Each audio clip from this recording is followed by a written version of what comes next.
In an interview on Tuesday, I asked former Defense Secretary Robert Gates about that worsening situation in Syria.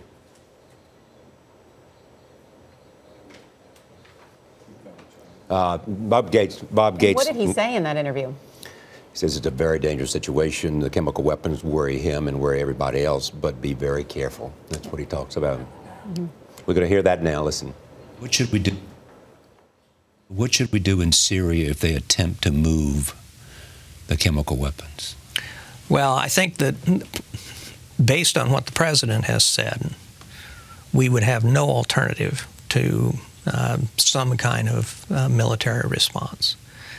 And there are a range of possibilities, but but I think, the one thing about when, and we use this expression more than once, when the President of the United States cocks the pistol, he'd better be ready to fire it.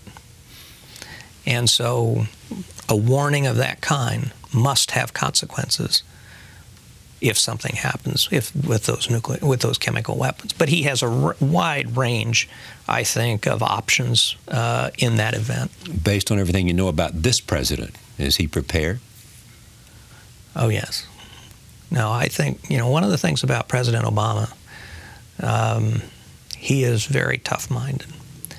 And I think his decision to go after bin Laden, his decisions on Afghanistan in terms of the troop buildups, this is a guy actually who relishes making decisions. And it was one of the things that surprised me most about him, because here's somebody who, before he became president, had really never run anything. But he's very deliberative when he has the time to be deliberative. But I've seen instances also where he had to react very quickly, and he didn't hesitate. So I think it would be a mistake, particularly on Bashar Assad's part, to underestimate him. What do you think Assad thinks his options are? Or is it your experience that people at that level facing that kind of pressure, whether it's Gaddafi or Assad or whoever it might be, simply cannot go beyond trying to maintain themselves in power? They seem not to be willing to make a wise decision to let go.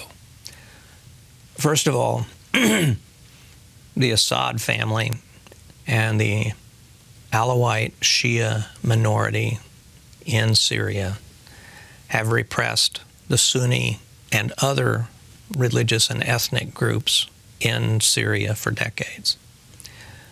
There is a scorecard that those other groups will want to even of massacres and executions. And I think one of the reasons the Alawites and Assad are fighting so hard is that they have some sense of what's likely to happen to them if the opposition is successful in unseating the government in Syria. So this is a potentially very ugly situation. It's ugly now because of Assad. It could get ugly after. It's interesting, Charlie, that he says it's probably going to get uglier. The interesting thing about him, too, he said that two reasons he stepped down when he did. One is that, he felt like he'd given his service in time. Secondly, he said it was getting to the point where I was worried that I could not figure out what the reactions might be on the part of the other side. Interesting. Very interesting interview. Thanks, Charlie.